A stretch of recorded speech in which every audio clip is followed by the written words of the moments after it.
আজ আমি আপনাদের সঙ্গে যে রেসিপিটি শেয়ার করব সেটি অত্যন্ত জনপ্রিয়, আপনার আমার সবার পছন্দের হচ্ছে মটর পনির। বাজারে এখন মটর খুব অ্যাভেলেবল পাওয়া যায়, তাই মটর পনির রেসিপিটি কিন্তু অবশ্যই একবার বানিয়ে দেখবেন।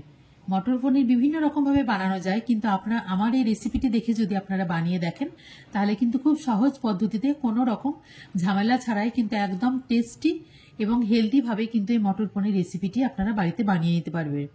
যে কোনো রেস্টুরেন্টকেও কিন্তু ফেল বানাবে, এত সুন্দর টেস্টি হয় মটর পনির। তো পুরো রেসিপিটি দেখার অনুরোধ রইল। যারা আমার চ্যানেলে নতুন ভিউয়ার্স তাদেরকে অনুরোধ আমার চ্যানেলটিকে সাবস্ক্রাইব করবেন এবং সাবস্ক্রাইব করে আমার পাশে থাকবেন এবং বেল বাটনটি প্রেস করে আমার পাশে থাকবেন। তো চলুন রেসিপিটি এবার শুরু করা যাক। এখানে আমি প্রথমে 300 গ্রাম মতো পনির নিয়েছি। পনিরগুলোকে কড়াইয়ের মধ্যে তেল গরম করে একটু হালকাভাবে ভেজে নেব। একটু উল্টে পাল্টে মাত্র কয়েক সেকেন্ড কিন্তু ভেজে তুলে নেব। একদমই কিন্তু লাল খুব কড়াভাবে ভাজার কোনো প্রয়োজন নেই।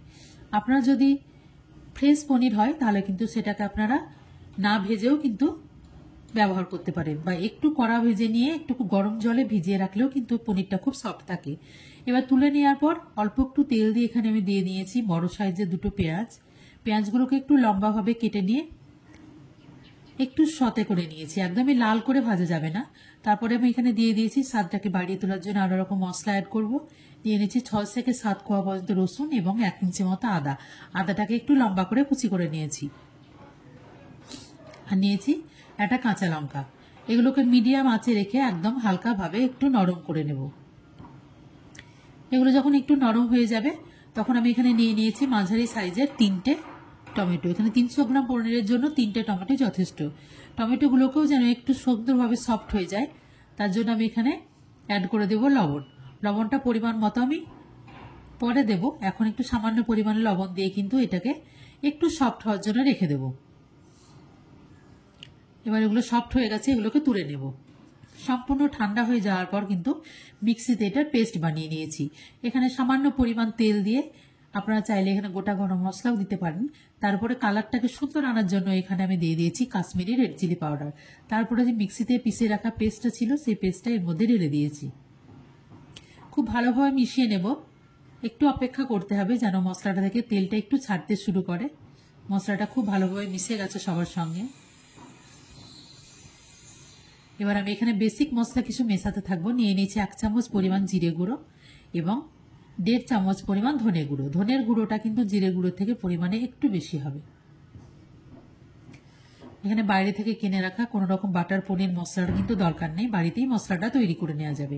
আর কালারের জন্য একটুখানি নিয়ে নিয়েছি হলুদ। তারপরে ভালো করে আঁচটাকে একদম কমিয়ে রেখে মশলাটাকে একটু কষিয়ে নিতে হবে। এখানে মিক্সিতে ধোয়া জলটা একটু দিয়ে দিয়ে মশলাটা একটু ভালো করে চাপা দিয়ে কিন্তু কষিয়ে নিতে হবে যেন তেলটা সম্পূর্ণভাবে বেরিয়ে আসে।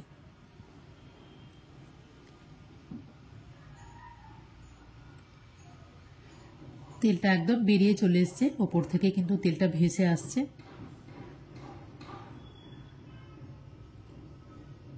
একটু ধৈর্য ধরে কিন্তু মশলাটা খুব ভালোভাবে কষিয়ে নিতে হবে।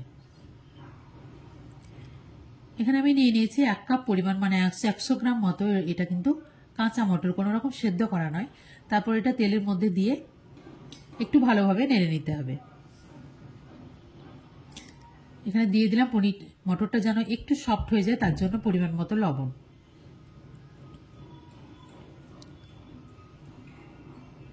তারপরে এখানে সামান্য পরিমাণ জল দিয়ে দিতে হবে, প্রায় 1/2 কাপ মতো, যেন মটরগুলো খুব ভালোভাবে সেদ্ধ হয়ে যায়। এখানে লবণ এবং জল দিয়ে আঁচটাকে একদমই মিডিয়াম করে বা একদমই লো ফ্লেমে করে কিন্তু মটরগুলো পুরোটা সেদ্ধ হওয়ার অপেক্ষায় রাখতে আসতে হবে। এখানে মটরগুলো প্রায় সেদ্ধ হয়ে গেছে, এবার রেখে দিলাম আমি এখানে ভেজে রাখা পনির। খুব ভালোভাবে মশলার সঙ্গে মিশিয়ে নেব।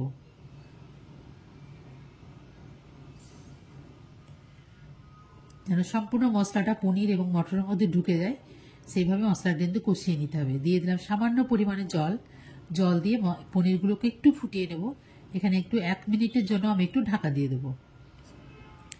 ঢাকা খুলে দেখুন কত সুন্দর মটর এবং পনির দুটোই কিন্তু খুব ভালোভাবে মশলার সঙ্গে মিশে গেছে।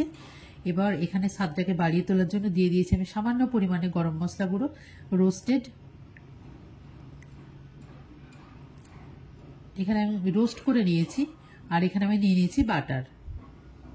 এটা রোস্টেড কসুরি মেথি, আপনারা চাইলে এমনি কাঁচা কসুরি মেথিও দিতে পারেন। সবকে ভালোভাবে মিশিয়ে নিতে হবে এবং কয়েক সেকেন্ড মতো একটু ফুটতে দিতে হবে। তারপর এটা ভালোভাবে নাড়াচাড়া করে এর মধ্যে গন্ধটা যেন খুব সুন্দরভাবে ঢুকে যায়, তার জন্য এটা আমি কয়েক সেকেন্ডের জন্য এখন কিন্তু গ্যাসটা একদম অফ করে দেব এবং এটাকে একটু চাপা দিয়ে দেবো। রান্নাটা একদম কমপ্লিট। অবশ্যই বাড়িতে একবার রান্নাটা করে দেখবেন। এভাবে রান্না করলে কিন্তু বাইরে আর রেস্টুরেন্টে যাওয়ার কোনো প্রয়োজনই পড়বে না।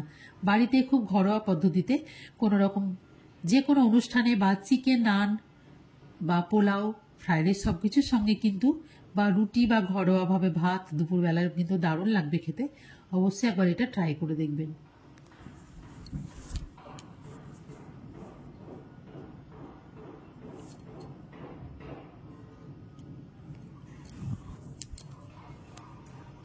পুরো রেসিপিটি দেখার জন্য ধন্যবাদ।